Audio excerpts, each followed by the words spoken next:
don't get stuck. You're stuck now? What, you slid down? It just kind of... Oh, shit.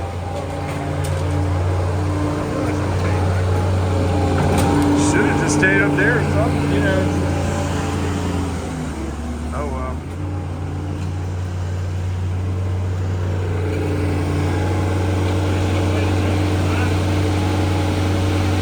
They're in a hurry. Everybody's in a hurry. Yeah, they gotta pay us over. Yeah, well.